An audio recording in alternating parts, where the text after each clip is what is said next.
أعوذ بالله من الشيطان الرجيم. بسم الله الرحمن الرحيم.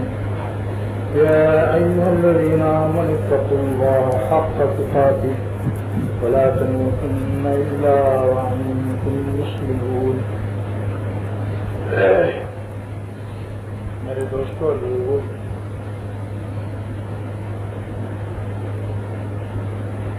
اللہ سبحانہ وتعالیٰ نے ارشاد فرمایا کہ اے ایمان والو، اللہ سے ڈرو جیسا کہ اس سے ڈرنے کا حق ہے.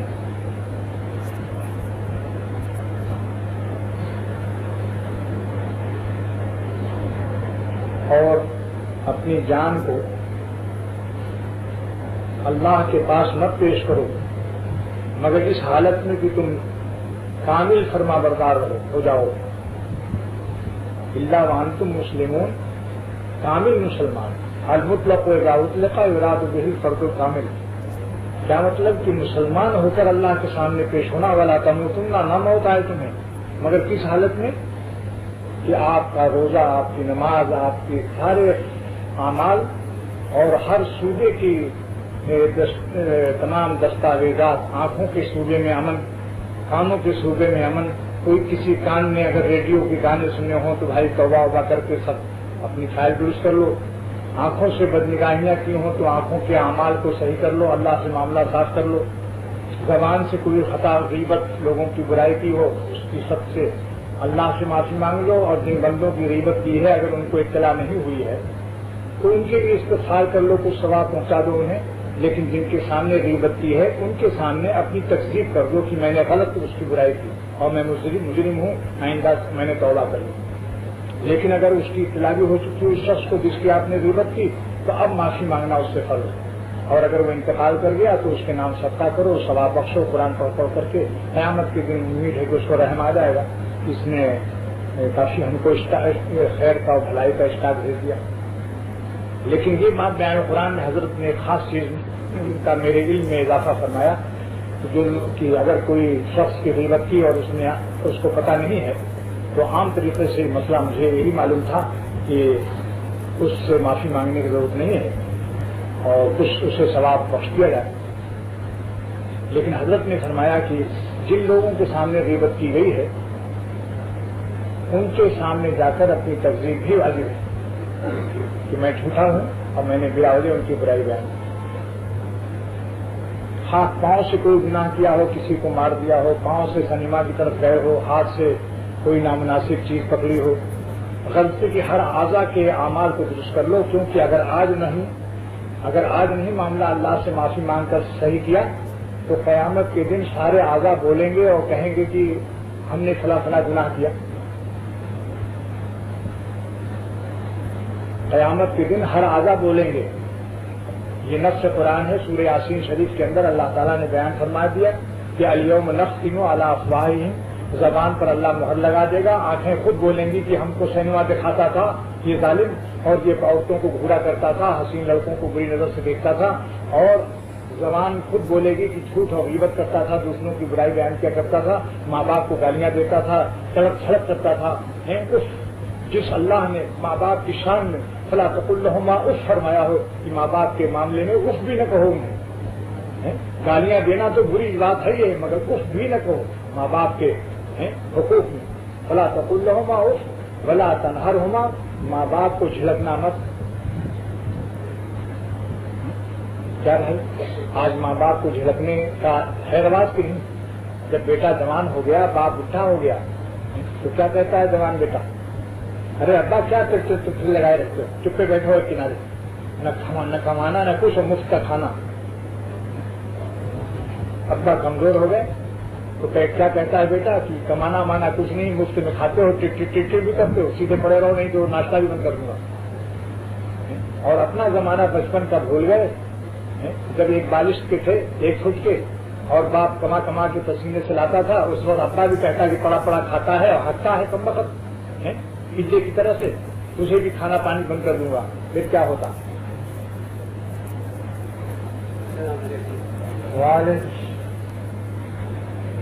ماں باپ کے حقوق میں یہ معاملہ ہے. بیوی کے حقوق، ماں باپ کے معاملے میں تو جو کوتاہیاں ہو رہی ہیں آپ جانتے ہیں کہ ذرا سی بات اگر ابا نے کچھ کہہ دیا ہے ذرا سا سخت لہجے سے فوراً جواب، بدتمیزی کا جواب۔ اللہ پاک نے والدین کا حق اپنے حق کے ساتھ بیان فرمایا، وشکرونی وشکر لی ولی والدین۔ اللہ نے عطف فرمایا وشکر لی میں، یا متکلم تو اللہ تعالیٰ نے استعمال فرمایا وشکر لی، میرا شکریہ ادا کرو، ولی والدین، اور اپنے ماں باپ کا بھی شکریہ ادا کرو۔ شکر کے معنی کیا ہے؟ قدردانی نعمت کی اور اس کا دل نہ دکھانا اور ماں بردار رہنا۔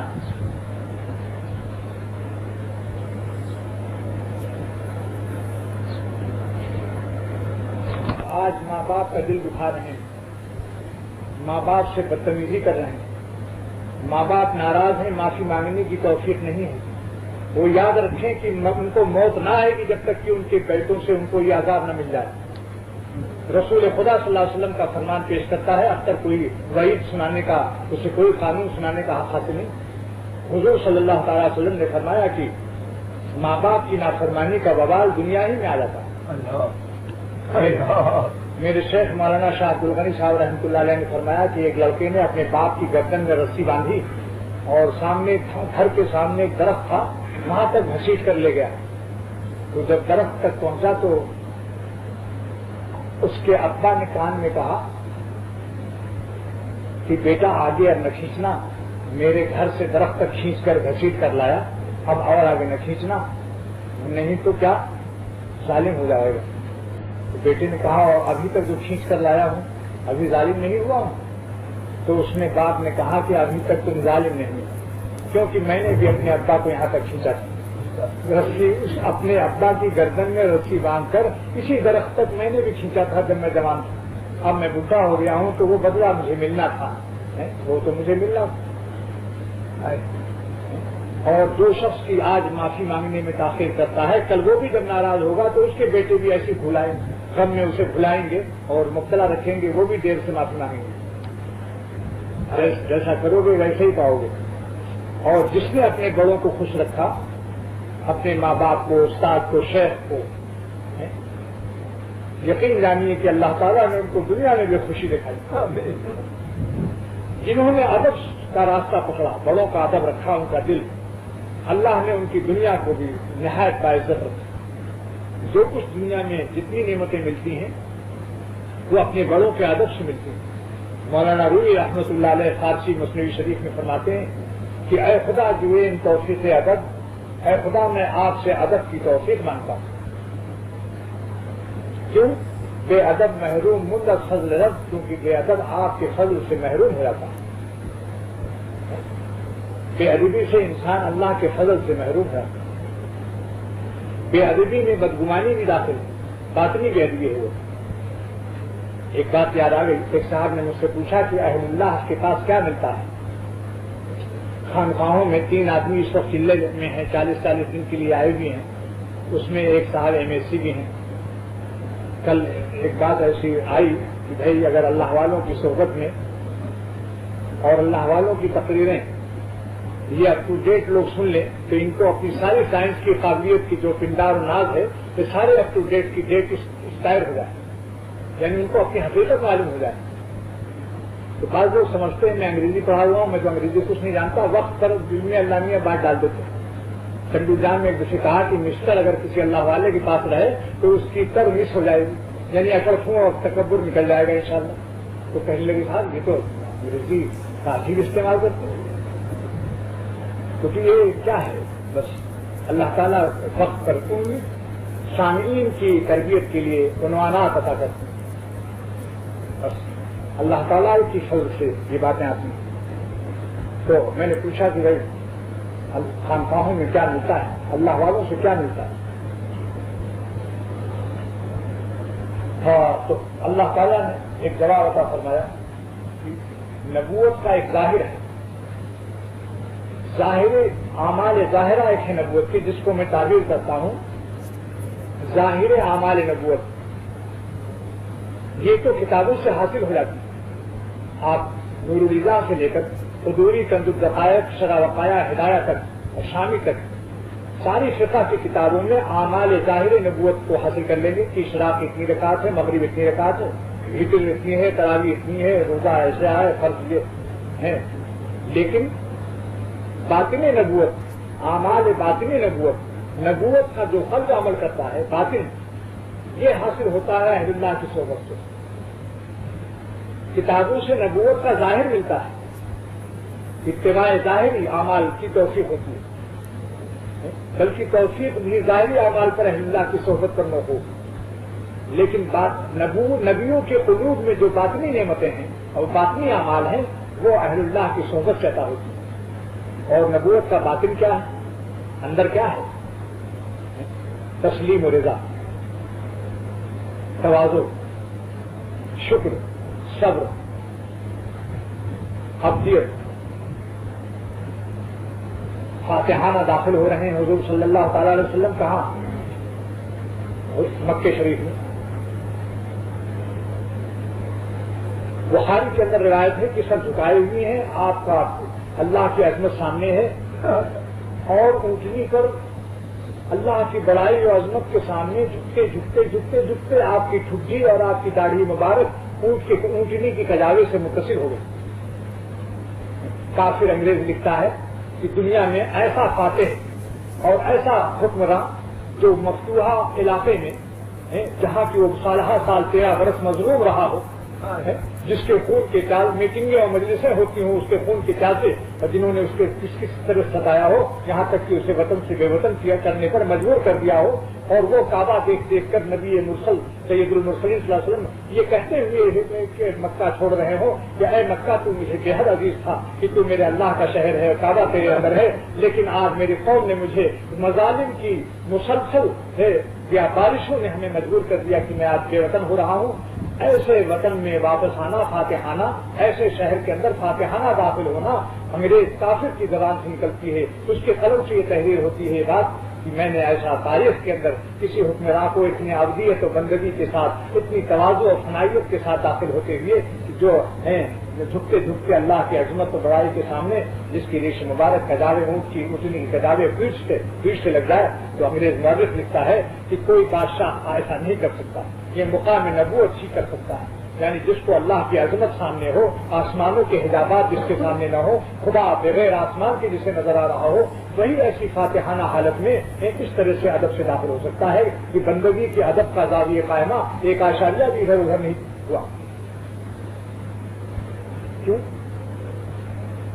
آپ دیکھیے کیا حالت ہوتی. لوگ سمجھتے ہیں کہ یہ کافی ہے. حضرت مولانا الیاس صاحب رحمۃ اللہ علیہ کے جانشین حضرت مولانا یوسف صاحب دہلوی رحمۃ اللہ علیہ نظام الدین میں جو ان کے نائب اور خلیفہ تھے، وہ لکھتے ہیں کہ اگر خالی کتابوں کے علم سے حضور صلی اللہ علیہ وسلم کی صحیح نیابت اور اتباع اور ان کا صحیح معنوں میں امت بن جاتی تو پھر یہ ابو الفضل اور فیضی جنہوں نے ساری درسیات پڑھی تھی علماء کے، لیکن اکبر کو گمراہ کرنے والے یہی ابو الفضل اور فیضی جنہوں نے چند نقد کی سکوں اور چند حقیر دنیا کے لیے خود بھی بددینی اور منافقت کر کے اسے گمراہی میں مبتلا کیا اور دین الہی اس سے ایک نیا دین نافذ کرایا اسلام کے متوازی. کیوں صاحب ان کو درسیات نے خود نیک بننا اور دوسروں کو نیک بنانے کے مقام سے ہٹایا ہے، کیوں نہیں قائم رکھا؟ صحبت یافتہ نہیں تھے. اہل اللہ کی صحبت سے ایمان ان کے قلب میں اترا نہیں تھا. درسیات پڑھنے سے کیا ہوا ان کا؟ اور بعض لوگ کہتے ہیں ہم تو عبادت کرتے ہیں، ہمیں کیا ضرورت ہے اللہ والوں کے پاس جانے کی؟ حضرت مولانا یوسف صاحب دہلوی گیا فرماتے ہیں اسی کے بعد اس واقعے کو کہ حضرت علی رضی اللہ تعالیٰ عنہ کا قاتل ابن بلجم نہایت درج تسبیح پڑھنے والا، نوافل پڑھنے والا، یہاں تک کہ جب قتل علی میں کے جرم میں رضی اللہ تعالیٰ عنہ جرم میں اسے پکڑا گیا اور صحابہ نے اس کی زبان کاٹنی چاہی تو اس نے یہ درخواست کی کہ میرے سارے جسم کے ٹکڑے ٹکڑے کر دو لیکن زبان کو نہ کاٹو کہ تاکہ میں اللہ اللہ کرتا ہوں اللہ کے پاس جاؤں. مولانا الیاس صاحب رحمۃ اللہ علیہ کے خلیفہ مولانا یوسف صاحب لکھتے ہیں کہ اگر عبادت سے امت بن جاتی، خالی عبادت سے امت بن جاتی، تو اتنا عبادت و تسبیح کا شوق رکھنے والا کہ مرتے وقت بھی، قتل کے وقت میں بھی وہ کہہ رہا ہے کہ میری زبان نہ کاٹو تاکہ میں نام لیتا ہوا اللہ کا جاؤں، تو کیا ہے؟ مگر وہ شخص کیوں گمراہ ہوا؟ تو اللہ کیوں گمراہ ہوا؟ معلوم ہوا کہ امت بنتی ہے صحبت سے، جب تک صحبت نہیں ملتی اہل اللہ اس وقت تک امت کے صحیح معنوں میں ایمان و یقین کا مقام اسے ملنا نام بس یوں سمجھیے عادت اللہ نامن کی۔ آپ تجربہ کریں، حضرت مولانا اشرف علی صاحب تھانوی رحمۃ اللہ علیہ حکیم الامت مجدد الملت تو دعوے کے ساتھ یہ فرماتے ہیں کہ میرا دعویٰ ہے یہ اللہ کے بھروسے پر کہ دو عالم میرے سامنے لاؤ، ایک صحبت یافتہ ہو اہل اللہ کا، ایک صحبت یافتہ نہ ہو، اور مجھے نہ بتاؤ میرے وطن کا بھی نہ ہو، کہیں دور سے لاؤ تاکہ میں قیاس بھی نہ کر سکوں، نہ اس کا وطن معلوم ہو، ان کی علاقائی طور پر میں کچھ سمجھ جاؤں اسے، لیکن 5 منٹ میں بتا دوں گا کہ یہ صحبت یافتہ ہے بزرگوں کا، اور اس شخص کو خالی کتب بینی حاصل ہے، کتب بینی بڑے قاف سے کسی اللہ والے کی زیارت و صحبت سے یہ سب یعنی ابھی آشنا نہیں، ایسے معلوم ہوگا بتا دوں۔ صحبت یافتہ جو مولوی نہیں ہوگا اس کے لب و لہجے میں، اس کے نشیب و فراز میں، بیٹھنے میں، چلنے میں، چال میں، رفتار میں اور گفتار میں دوستوں نفس کے اثرات محسوس ہیں، نفس کی جھلکیاں ہوں گی، عجب کی، کہیں کبر کی ہیں، کہیں کسی مسلمان کی تحقیر کی ہیں، اور جو اہل اللہ کے صحبت یافتہ ہیں ان کے اندر آپ تواضع اکرام مومن کی جو شان پائیں گے انشاءاللہ عجیب و غریب۔ حضرت علامہ انور شاہ کشمیری رحمۃ اللہ علیہ نے جب دورہ بخاری کا ختم فرمایا تو ان کے شاگرد رشید مولانا شجاع آبادی، مولانا عبداللہ شجاع آبادی جو شاگرد رشید اس سال وہ بھی فارغ ہوئے تھے، وہ خود اپنی قلم سے لکھتے ہیں، اکوڑا خطر سے رسالہ الحق میں نے خود پڑھا، وہ لکھتے ہیں کہ جب میرا بخاری میری ختم ہوئی تو حضرت شاہ صاحب انور کشمیری رحمۃ اللہ علیہ نے نصیحت فرمائی بڑے درد بھرے دل سے، اشکبار آنکھوں سے، فرمایا اے میرے بخاری کے ختم کرنے والے دوستو، کتاب بخاری تو ختم کر لی لیکن کسی اللہ والے کی صحبت اٹھا لینا تاکہ بخاری کی روح اور حقیقت بھی حاصل ہو جائے۔ جب تک کسی اللہ والے کی جوتیاں نہ اٹھاؤ گے ہر اس کی حقیقت کو نہیں پاؤ گے۔ مولانا قطب العالم رشید احمد گنگوہی رحمۃ اللہ علیہ فرماتے ہیں کہ بخاری پڑھنے پڑھانے کا مزہ جب ہے جب طالب علم بھی صاحب نسبت ہو اور پڑھانے والا بھی صاحب نسبت ہو، یعنی اللہ کے تعلق اور رسول اللہ صلی اللہ علیہ وسلم کی محبت سے دونوں سرشار ہوں، ان کو نسبت میں اللہ حاصل ہو، پھر مزہ ہے پڑھنے پڑھانے کا۔ اور اسی وقت جو اس نے فرمایا تھا کہ اللہ والوں کی جوتیوں کے خاک کے ذرات، اللہ والوں کی جوتیوں کے خاک کے ذرات سلاطین کی تاج کے موتی سے افضل، یہ قول کس کا ہے؟ علامہ انور شاہ کشمیری رحمۃ اللہ علیہ کا۔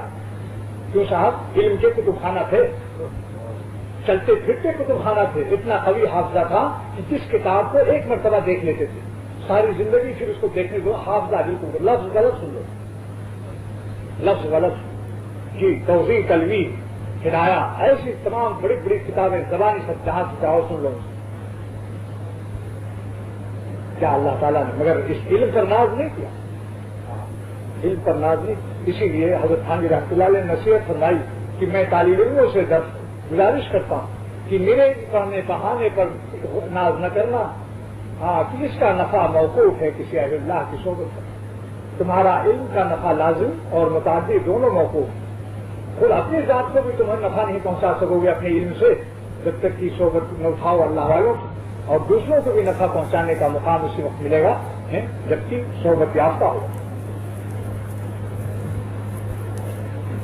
تو میں یہ عرض کر رہا تھا کہ اللہ تعالیٰ نے یہ فرمایا کہ اے ایمان والو اللہ سے ڈرو، مگر کتنا ڈرو؟ جتنا ڈرنے کا حق حاصل ہے، جتنا ڈرنا چاہیے، حق کا تقاتے حق ادا کر دو اللہ کے ڈر کا۔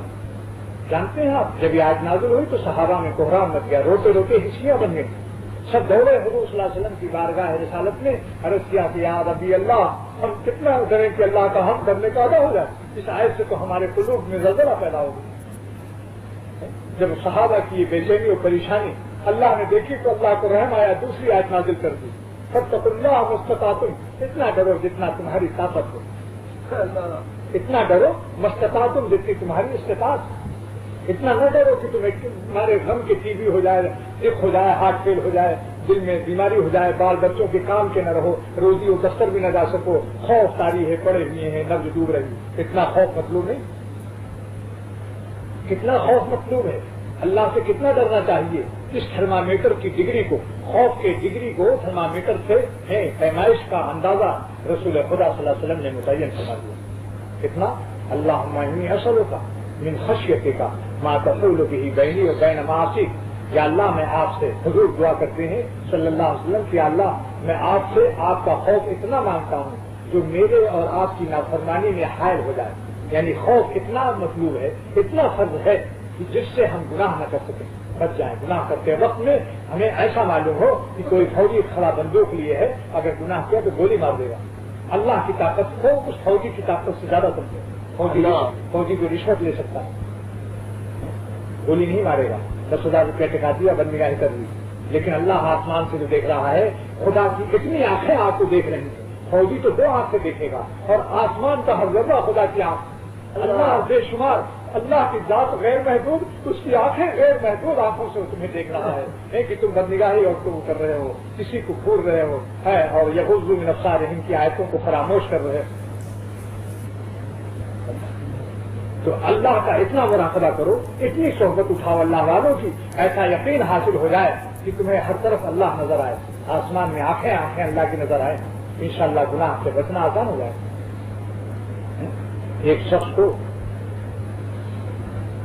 2 مریدوں کا امتحان لیا ایک شہر میں.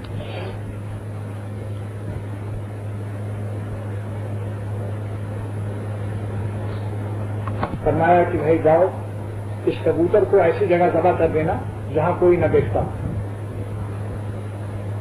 وہ جنگل گیا، دیکھا یہاں کوئی نہیں ہے، ذبح کر کے لایا.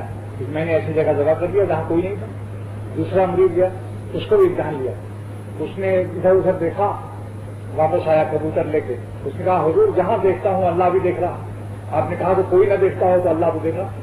فرمایا تم پاس ہو گئے، تم صاحب نسبت ہو گئے، جاؤ تمہیں خلافت دیتے ہیں. اور تم ابھی کچے ہو، ابھی تمہیں اور لکڑی دینی پڑے گی، بریانی تمہاری کچی ہے.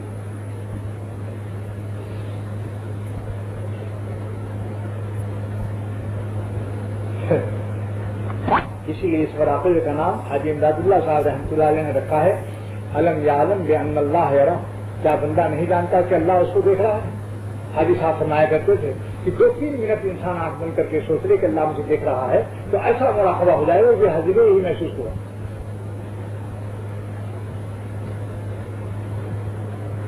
تو میں عرض کر رہا تھا کہ دیکھو اپنے ہر اعضا کا ریکارڈ اور ہر اعضا کی فائل ٹھیک کر لو مرنے سے پہلے، کیونکہ اللہ تعالیٰ فرماتے ہیں ولا تموتن، اس حالت میں نہ مرنا کہ تم نافرمانی میں ملوث ہو، تمہاری آنکھیں گناہ میں، کان کسی گناہ میں، تو انتم مسلمون، تم پورے فرما بردار بن کر آؤ گے، پھر انعام پاؤ گے. اور اگر گڑبڑ ہوا وہاں اللہ تو پھر گڑبڑ ہوگا. تو بات یہ چل رہی تھی کہ ماں باپ کے حقوق کے معاملے میں کہ ایک کوئی شخص تو آنکھوں کا مجرم ہے،